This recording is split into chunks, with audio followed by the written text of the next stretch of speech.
हा नुसताच घोटाळा नाही, हा आरोग्य विभागातील महाघोटाळा म्हणावा लागेल मला.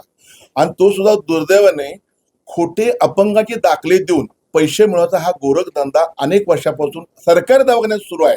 आणि त्याचे पुरावे मी आज आपल्या समोर दिलेले आहेत. वरिष्ठ डॉक्टरांच्या सह्या आहेत यावर. ज्या एका व्यक्तीची हृदय शस्त्रक्रिया इथं झालीच नाही, पहिल्यांदा सांगितलं इथं झालेली आहे म्हणून. आम्ही खोलवर माहिती घेतल्यानंतर समितीचा अहवाल दिला, त्यात हृदय शस्त्रक्रिया आमच्याकडे झालेली नाही असं त्यांनी स्पष्ट दिलेलं आहे. त्यानंतर जो डिस्चार्ज कार्ड असतं ते डिस्चार्ज कार्ड काढलं, त्यांनी 100 रुपये भरले. त्या सही कुणाची आहे तर सिव्हिल सर्जनच्या तत्कालीन सिव्हिल सर्जनची सही आहे. आणि आता त्यांनी मला माहिती अशी दिलेली आहे की ते डिस्चार्ज कार्ड सुद्धा ते खोटं आहे. मग सगळंच खोटं आहे, मग खरं काय? बरं, हे काय प्रेमापोटी झालं का तर नाही. प्रत्येक ठिकाणी एक मेनू कार्ड ठरलेला आहे.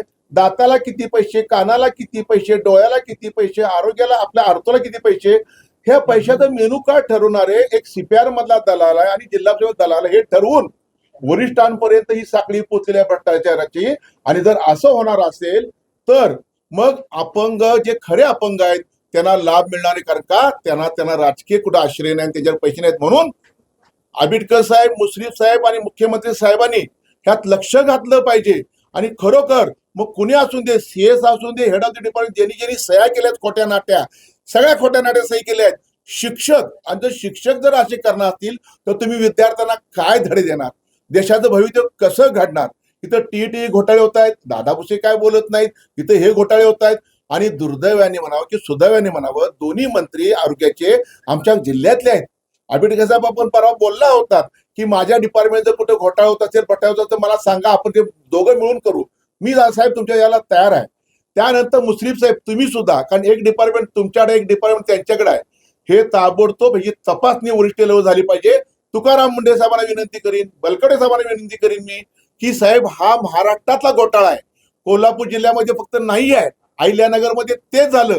आणि अशा पद्धतीने गले लठ्ठ पगार घेऊन, सगळ्या सुविधा घेऊन असे नालायक, असे यांना शरम वाटली पाहिजे.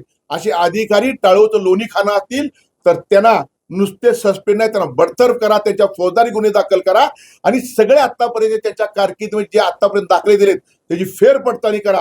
म्हणजे दूध का दूध पाणी का पाणी होईल. ह्यात शिक्षक असून देत, सरकारी नोकर असून देत, प्रमोशनसाठी तुम्हाला दाखले लागतात, तुम्हाला नोकरीचे दाखले तुम्हाला लागतात, योग्य ठिकाणी बदलीसाठी दाखले लागतात. खोटे नाटक करून तुम्ही हे करत असाल तर त्यांना जे घेणार आहेत आणि जे देणार आहेत त्यांना दोघांना सुद्धा शिक्षा झाली पाहिजे अशी मागणी करतो.